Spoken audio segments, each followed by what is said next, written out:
O primeiro texto se acha em Atos, capítulo 16, a partir do verso 6. E percorrendo a região frígio-gálata, tendo sido impedidos pelo Espírito Santo de pregar a palavra na Ásia, defrontando Mísia, tentavam ir para a Bitínia, mas o Espírito de Jesus não permitiu. E tendo contornado Mísia, desceram a Troade. À noite, sobreveio a Paulo uma visão, na qual um varão macedônio estava em pé e lhe rogava, dizendo: passa a Macedônia e ajuda-nos.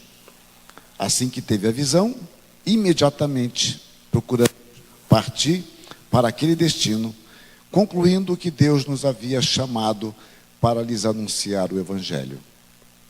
Tendo, pois, navegado de Troade, seguimos em direitura a Samotrácia. No dia seguinte, a Neápolis, e dali a Filipos, cidade da Macedônia, primeira do distrito e colônia. Nessa cidade permanecemos alguns dias. No sábado, saímos da cidade para junto do rio, onde nos pareceu haver um lugar de oração. E assentando-nos, falamos às mulheres que para ali tinham concorrido. Certa mulher, chamada Lídia, da cidade de Tiatira, vendedora de púrpura, temente a Deus, nos escutava. O Senhor lhe abriu o coração para atender às coisas que Paulo dizia. Depois de ser batizada, ela e toda a sua casa, nos rogou, dizendo: se julgais que eu sou fiel ao Senhor, entrai em minha casa e aí ficai. E nos constrangeu a isso. Amém. O segundo texto, meus irmãos, é uma decorrência histórica deste. Encontra-se na carta de Paulo aos Filipenses, no capítulo 1, a partir do primeiro verso. Filipenses, capítulo 1, a partir do primeiro verso. Diz assim a palavra de Deus: Paulo e Timóteo, servos de Cristo Jesus, a todos os santos em Cristo Jesus, inclusive bispos e diáconos que vivem em Filipos. Graça e paz a vós outros, da parte de Deus, nosso Pai, e do Senhor Jesus Cristo. Dou graças a meu Deus por tudo que recordo de vós, fazendo sempre com alegria súplicas por todos vós em todas as minhas orações, pela vossa cooperação no Evangelho desde o primeiro dia até agora. Estou plenamente certo de que aquele que começou boa obra em vós há de completá-la até o dia de Cristo Jesus. Aliás, é justo que eu assim pense de todos vós, porque vos trago no coração, seja nas minhas algemas, seja na defesa e confirmação do Evangelho, pois todos sois participantes da graça comigo. Pois minha testemunha é Deus, da saudade que tenho de todos vós na terra da misericórdia de Cristo Jesus. E também faço esta oração, que o vosso amor aumente mais e mais, em pleno conhecimento e toda percepção, para provardes as coisas excelentes, e serdes sinceros e inculpáveis para o dia de Cristo, cheios do fruto de justiça, o qual é mediante Jesus Cristo, para a glória e louvor de Deus. Amém. Meus irmãos, houve um período na história, denominado de Idade Média, que, grosso modo, ele vai do século V até o século XV, um pouquinho antes ali da Reforma. Esse período ele é olhado de forma bastante negativa, de um modo especial, por nós protestantes. No entanto, houve nesse período dois fatores muito importantes. O primeiro deles foi o surgimento do conceito de universidade. As universidades, como nós conhecemos, no tempo moderno, vamos dizer assim, surgiu na Idade Média, a partir do século XII, começando na França e se alastrando por toda a Europa. Do século XIII ao século XV, foi um período de grande proliferação. Quando nós chegamos no final do século XV, a Europa já constava de mais de 75 universidades. Apenas para fazer uma comparação referencial, no Brasil, a ideia de ensino superior chegou apenas no século XIX. Um outro aspecto importante na Idade Média é a invenção da imprensa com tipos móveis. Os chineses haviam inventado isso antes, mas não deu muito certo pela número enorme de tipos que eles usavam. Então, depois vai renascer a imprensa com tipos móveis, com Gutenberg e seus amigos, por volta de 1440. Isso vai ser muito importante para a produção de literatura e para a tradução de Bíblias. Porém, a Idade Média teve algo extremamente negativo também em seu seio. No final da Idade Média, nós encontramos uma profunda ansiedade, uma profunda angústia espiritual. Os homens desejavam encontrar a paz com Deus. A angústia de Lutero não era uma angústia comum, no sentido de ser comum apenas a ele ou a seus amigos. Era algo natural entre muitas pessoas que, ainda que não soubessem dizer o que sentiam, não sabiam qual era a causa da sua dor, não sabiam verbalizar isto, mas essas pessoas careciam de um encontro com Deus.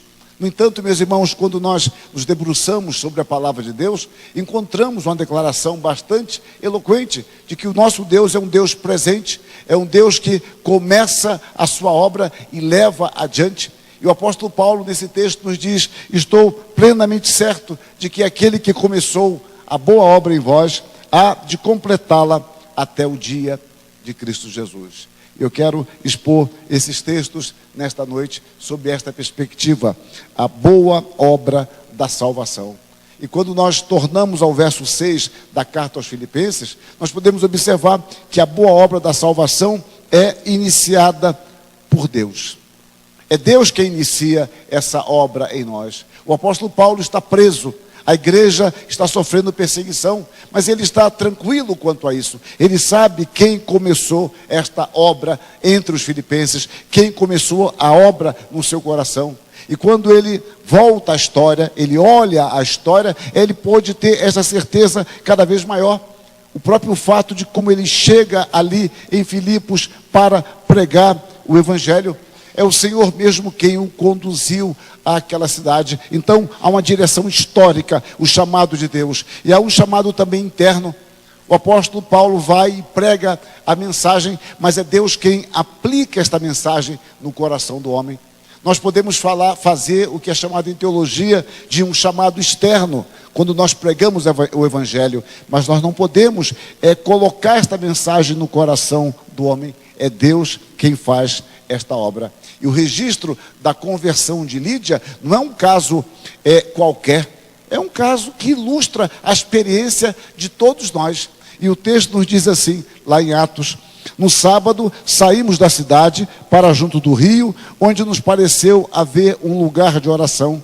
E assentando-nos, falamos às mulheres que para ali tinham concorrido. Certa mulher chamada Lídia, da cidade de Tiatira, vendedora de púrpura, temente a Deus, nos escutava. O Senhor lhe abriu o coração para atender às coisas que Paulo dizia. Observe algumas questões. Primeiro, ele diz que Lídia nos escutava. A ideia de escutar aqui é de ouvir com atenção, é de onde vem a nossa palavra acústica. Então Lídia era mulher inteligente, era mulher educada, ela sabia se portar naquele ambiente, nesse lugar de oração, e ouvir aquele homem de quem ela nada mais sabia. Então, primeiramente, vemos isto. Ela era uma mulher que ouvia com atenção. Mas o texto diz mais: o Senhor lhe abriu o coração para atender às coisas que Paulo dizia. Ela ouvia com atenção, mas isso não resolveria a questão. Ela poderia, quem sabe, apreciar a pregação de Paulo, poderia, quem sabe, apreciar as Escrituras, mas ela não seria jamais transformada se o Senhor não lhe abrisse completamente o coração para que ela se inclinasse, atendesse às coisas que Paulo dizia. Então, é pelo Espírito de Deus que a pregação de Paulo atingiu aquele coração. Sem a ação do Espírito, meus irmãos, não há boa obra da salvação alguma. É o Espírito quem abre o nosso entendimento para entender a mensagem. É o Espírito quem transforma o nosso coração. E esta é a ideia de abrir completamente. Peguemos um texto lá em Lucas capítulo 24. Após a morte e ressurreição de Cristo, os discípulos não creem ainda bem nisso, estão em dúvida. E a narrativa de Lucas é que 2 discípulos estão no caminho de Emaús. E estão caminhando, desolados, frustrados, e o Senhor se coloca ao lado deles. e começa a lhes falar sobre a Escritura. E a narrativa de Lucas diz assim: e aconteceu que quando estavam à mesa, tomando ele o pão, abençoou-o, e tendo partido, lhes deu. Então se lhes abriram os olhos e o reconheceram. Mas ele desapareceu da presença deles. E disseram um ao outro: porventura não nos ardia o coração quando ele pelo caminho nos falava, quando nos expunha as Escrituras? Observe mais uma vez o verbo abrir, abrir os olhos. Olha, não nos ardia o coração quando ele pelo caminho nos expunha as Escrituras. E uma curiosidade, a palavra expor no texto é a mesma para abrir, que nos leva a entender que o caminho que Deus ordinariamente usa para transformar a vida do pecador é quando nós abrimos a Escritura e expomos. Nós expomos a Escritura e Deus abre o coração para que essa Escritura aberta atinja estes homens e sejam transformados pelo poder de Deus. O Evangelho é o poder de Deus. A obra é do Espírito Santo. A palavra de Deus é um instrumento que ele se vale para transformar pessoas. É por isso que a igreja ela é especializada em pregar a palavra de Deus, porque Deus opera desta forma, porque assim aprouve a Deus fazer, levando adiante esta mensagem de graça. Mas há um segundo aspecto dentro desta boa obra da salvação. No texto de Filipenses, nós lemos no verso 2: graça e paz a vós outros, da parte de Deus, nosso Pai, e do Senhor Jesus Cristo. A boa obra da salvação é pela graça de Deus. O apóstolo Paulo, muito sábio, inspirado por Deus, ele toma duas palavras de saudação. A palavra graça, que era comum entre os gregos, e a palavra paz, comum entre os judeus. E ele pega essas duas saudações e coloca sempre numa ordem teológica.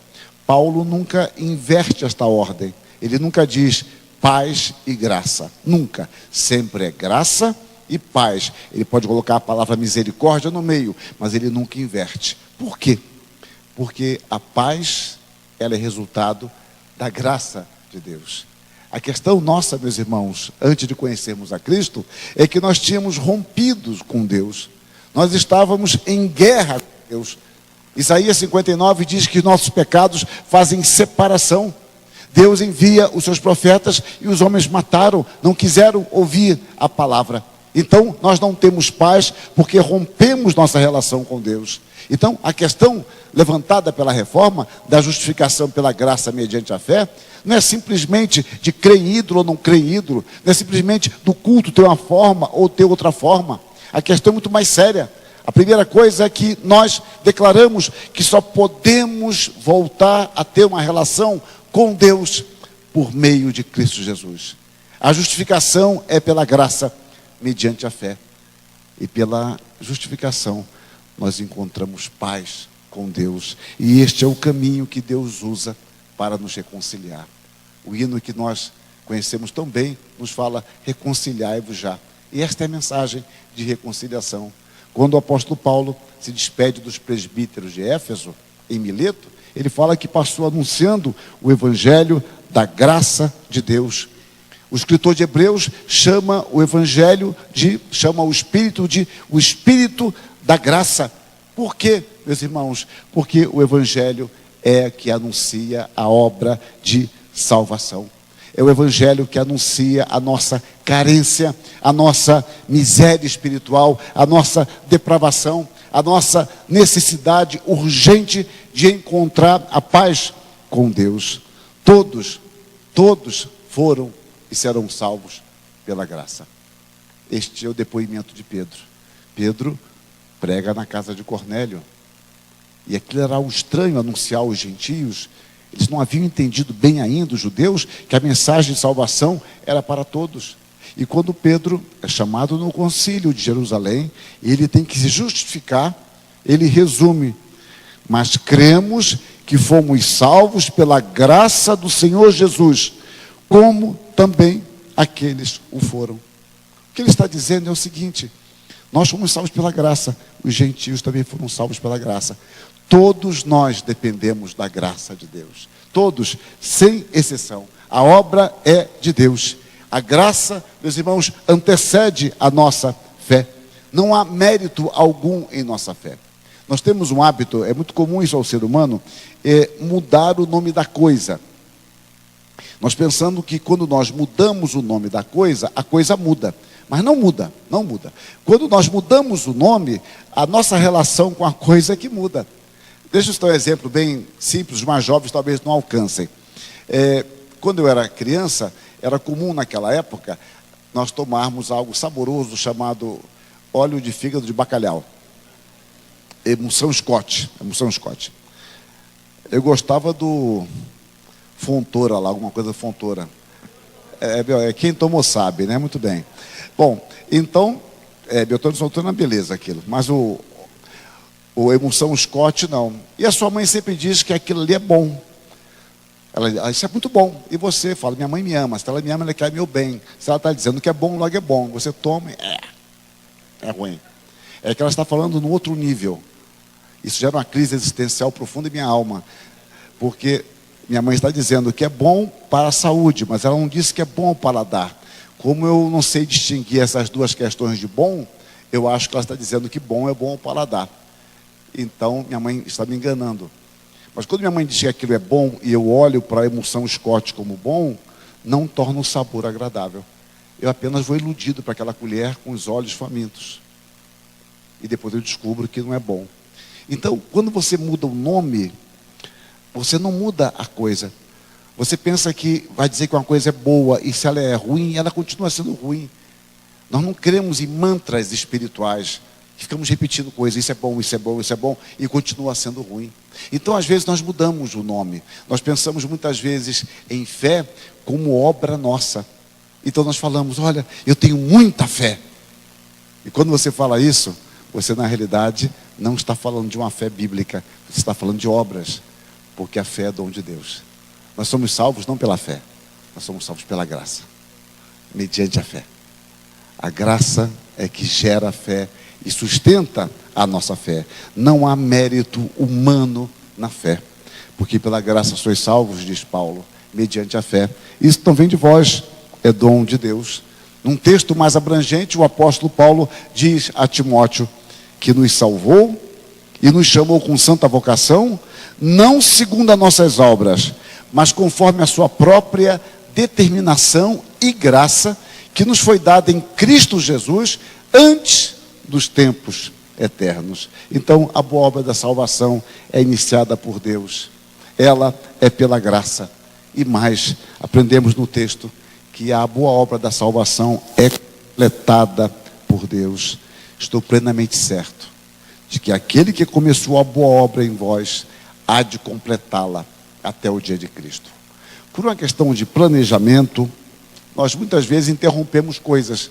Eu não sei como foi a reconstrução do templo ou a reforma, mas posso imaginar, se não acontecer, isso aqui é um caso raro, que o dinheiro acaba, o orçamento não dá certo aquele primeiro orçamento, alguém coloca o piso desavisadamente, não é aquilo que foi combinado, tem que se refazer o piso, tem que interromper obra, depois tem que pagar as dívidas, e quando o pastor chega à frente, a igreja já sabe, é pedir dinheiro. O pastor chega assim, olha, a promissória, quinta-feira vai chegar os tijolos, e para não levar nenhuma pedrada, eu tenho que pagar, etc. Então, dominicalmente é isso. Construção de igreja é muito difícil, nos faltam recursos. Mas se existe isso no campo institucional, há também no campo pessoal. Quantos projetos que vocês fizeram que não deram certo? Quantos projetos que eu fiz e não deu certo? E aquele projeto de dezembro, que em geral, eu não quero discutir gênero, mas determinado gênero faz que no dia 1º de janeiro vai começar a dieta. Então, é muito comum acontecer isso e os projetos são visíveis, que não deram certo. O fato, meus irmãos, é que falta planejamento, e esse planejamento envolve, na realidade, previsão orçamentária, inconstância e vários outros impedimentos. No entanto, meus irmãos, quando nós olhamos para Deus, para a nossa salvação, nós podemos dizer, estou plenamente certo. Aquele que começou a boa obra há de completá-la até o dia de Cristo Jesus. Esta salvação, meus irmãos, é bendita, é a nossa esperança. Ontem eu estava em Brasília, num evento da Batista, e observava um missionário batista, muito competente, e o grande ponto dele para nossos irmãos batistas, ele brincava com a gente, tinha lá um presbiteriano ou outro, ele falava, os presbiterianos já sabem disso, mas nós temos nos esquecido da certeza da salvação. E aquele homem enfatizava muito isto, porque nossos irmãos batistas perderam esta compreensão. Eu não estou aqui para falar dos nossos irmãos batistas, que são crentes como nós pela graça. Eu estou apenas ilustrando um fato. Ilustrando. Então essa certeza que temos, a salvação é garantida por Deus. E o nosso Deus é um Deus trino. O Pai, o Filho e o Espírito Santo cuidam de nós. A Trindade cuida de nós como se houvesse apenas um para cuidar. Ele não se divide no sentido como um pai e uma mãe que tem muitos filhos e que agora se descuida de um e um faz uma traquinagem. Não, Deus cuida de todos como houvesse apenas um para cuidar. O nosso Deus é trino. A nossa salvação, então, é uma salvação por Deus. Mas esta salvação não nos deve levar a uma acomodação espiritual. É uma salvação em perseverança, e a doutrina reformada para isso é a perseverança dos santos. A graça de Deus não é uma condescendência de Deus, um ato condescendente, um alvará de soltura, que agora nos deixa totalmente livres para fazermos o que nós quisermos. A palavra de Deus nos salva em santificação. E o apóstolo Paulo, ele escreve a Timóteo, dizendo, melhor, a Tito, dizendo que a graça de Deus se manifestou salvadora a todos os homens, educando-nos, para que, renegadas a impiedade e as paixões mundanas, vivamos no presente século sensata, justa e piedosamente. A graça se manifestou salvadora, educando-nos. A ideia de educar aqui é de onde vem a palavra pedagogia. A graça de Deus é pedagógica. Deus vai nos ensinando gradativamente. E o ensinar envolve deixar coisas para trás e adquirir uma nova percepção de vida, novos valores, novos hábitos pelo Espírito do Senhor. Então, meus irmãos, a obra de Deus é operada em nós, em crescimento. Ela vai se fortalecendo em nosso coração. Quando o apóstolo Pedro termina a sua segunda carta, ele diz, antes, crescei na graça e no conhecimento de nosso Senhor e Salvador, Jesus Cristo. Reparem, graça e conhecimento. Porque é pela graça que nós conhecemos a Deus. A vida eterna é esta, que te conheço a ti como o único Deus verdadeiro, diz Jesus Cristo. E quando Pedro confessa, tu és o Cristo, o Filho de Deus vivo, o Senhor lhe diz, bem-aventurado és Simão Barjonas, porque não foi carne e sangue que tu revelaram, mas meu Pai que está nos céus. Conhecer a Deus é graça, crescer na fé é graça. E esta obra foi iniciada na eternidade. É algo magnífico pensar nisso. Deus não precisa de plano B. O texto que melhor resume a salvação do início ao final é um texto de Romanos, quando Paulo diz assim, vocês conhecem bem esse texto, porquanto aos que de antemão conheceu, Paulo está tratando de eternidade, de antemão conheceu, ele está nos dizendo que antes de nos criar, ele já nos conhecia, antes da formação do mundo, o Senhor já nos conhecia, e mais, o Senhor nos conhecia e nos amava. Deus nunca usa a expressão conhecer para os ímpios. Deus conhece o seu povo. Porque quando Deus fala que conhece, Ele quer dizer que mantém uma relação particular, afetiva e íntima com o seu povo. O firme fundamento permanece. O Senhor conhece os que lhe pertencem. O Senhor conhece o caminho dos justos e dos ímpios. Perecerá. No final, muitos mestres vão dizer, Senhor, em teu nome fizemos sinais, milagres. Apartai-vos de mim, vós que praticais a iniquidade. Eu nunca vos conheci. É claro que Deus os conhece, porque sabe quem são eles. Mas a palavra conhecer denota uma relação íntima. Então, Paulo está dizendo aqui em Romanos 8, 29. Porquanto aqueles que Deus de antemão conheceu, ou seja, na eternidade Deus já nos amava. Por isso nós podemos cantar o hino 88, amavas-me, Senhor, ainda cintilante, não irromper ao céu ao manto do Criador. E depois a penúltima linha diz, meu Deus, que amor. E a última linha, meu Deus, que eterno amor. Essa estrofe foi corrigida há uns 20 anos atrás, porque toda a primeira estrofe deste hino fala de eternidade, e a tradução antiga falava de antigo. Antigo é o que tem tempo, e o amor de Deus não é antigo, é eterno. Com amor eterno eu te amei, por isso com benignidade te atraí.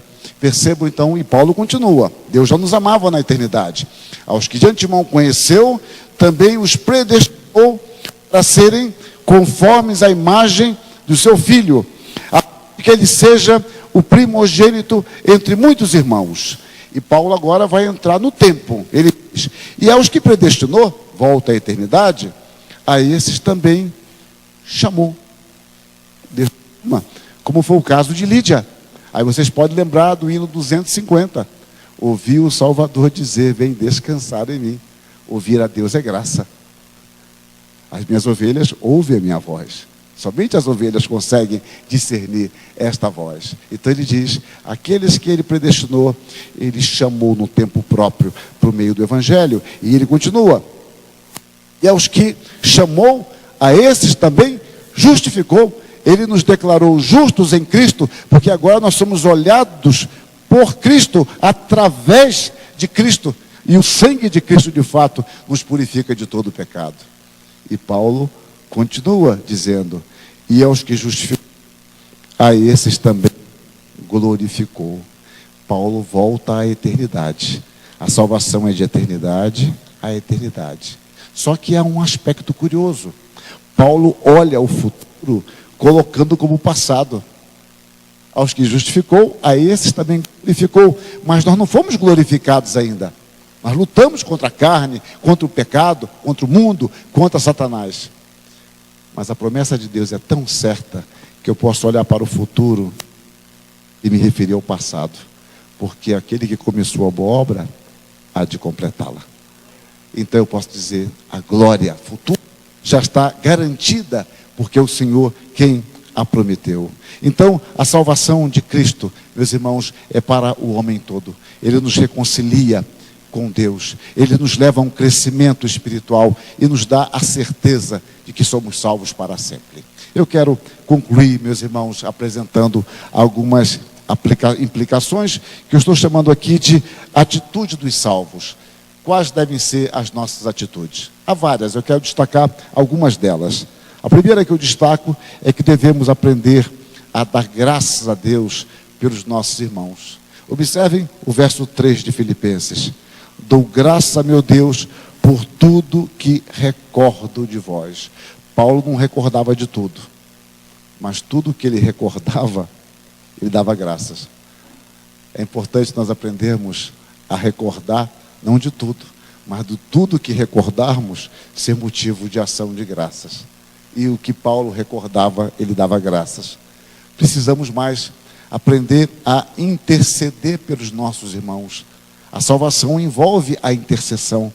Quando Paulo se dirige a Roma, a Jerusalém, depois a Roma, pretendendo ir à Espanha, ele escreve a carta aos romanos, pedindo que eles orem, lutem em oração a seu favor. E aqui no verso 4, lemos, fazendo sempre com alegria súplicas por todos vós em todas as minhas orações. Mas devemos proclamar o Evangelho. A boa obra que teve início entre os filipenses, o teve porque Paulo levou a mensagem para... E ele diz no verso 5, pela vossa cooperação no Evangelho desde o primeiro dia. Mas eles precisaram ouvir o Evangelho. Se eles não ouvissem o Evangelho, eles não poderiam crer no Evangelho, participar desta graça, não poderiam cooperar neste Evangelho. Como o próprio Paulo diz aos romanos, como porém invocarão aquele em que não creram? E como crerão naquele de quem nada ouviram? E como ouvirão se não há quem pregue? Então a nossa salvação é um estímulo à missão, é um estímulo à proclamação do Evangelho. Uma outra lição para nós de cooperação perseverante. Verso 5 ainda, pela vossa cooperação no Evangelho, desde o primeiro dia até agora. A obra é de Deus, mas nós somos instrumentos ordinários de Deus. Entre aquele texto de Atos, quando Paulo começa a pregar o Evangelho em Filipos, e esta carta, nós temos 10 anos. Então se passaram 10 anos. E Paulo olha para trás e diz, pela vossa cooperação no Evangelho, desde o primeiro dia. Então aqui nós temos uma igreja que era unida, e a ideia de cooperação aqui é de união. Era uma igreja unida e cooperava constantemente, continuamente. Quando você vai no capítulo 4 da carta aos Filipenses, você vê como essa igreja ajudou a Paulo, como ela mandou para ele donativos, como ela orava por ele. E aí nesse contexto que ele diz, tudo posso daquele que me fortalece. E esse versículo é tão mal usado fora de contexto. Paulo tudo podia, inclusive permanecer preso e agradecendo a Deus. Tudo posso naquele que me fortalece. E Paulo agradece por essa igreja que cooperava alegremente. Mas nós devemos ter uma firme confiança em Deus, que é o verso 6. Aquele que começou a boa obra há de completá-la. Como eu mencionei, o apóstolo Paulo estava preso. O que dá a entender a carta é que ele já fora julgado e aguardava o veredito. Ele não sabia qual era o veredito, qual seria o veredito.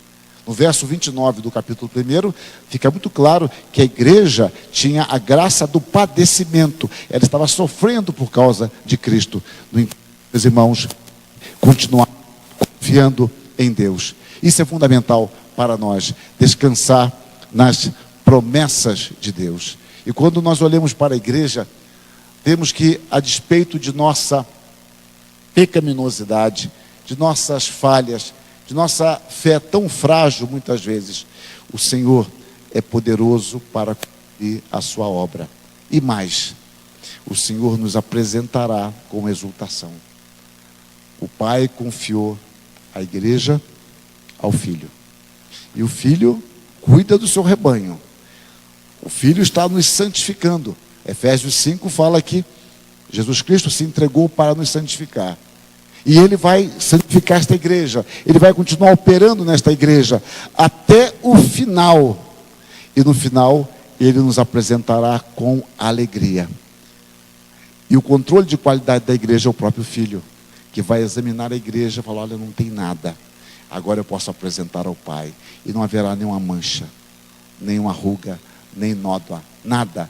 Porque a igreja foi santificada pelo Senhor. Então, podemos observar aqui em Judas 24 e 25, já que um alarme diz que eu devo terminar minha mensagem. E diz assim, ora, aquele que é poderoso para vos guardar de tropeços e para vos apresentar com exultação. Reparem, vos apresentar com exultação. Apresentar algo não significa com exultação. Às vezes você faz uma receita. Eu pessoalmente gosto de fazer bolo. E posso fazer um bolo e falar, olha, eu fiz um bolo muito gostoso, mas hoje ele não ficou tão bom assim. Em geral fica melhor. Hoje eu não sei o que aconteceu, etc. Jesus Cristo apresentará a igreja com exultação. Eu releio novamente releio o texto. Ora, aquele que é poderoso para vos guardar de tropeços e para vos apresentar com exultação, imaculados diante da sua glória, ao único Deus, nosso Salvador, mediante Jesus Cristo, Senhor nosso, glória, majestade, império e soberania antes de todas as eras, e agora, por todos os séculos. Amém e amém.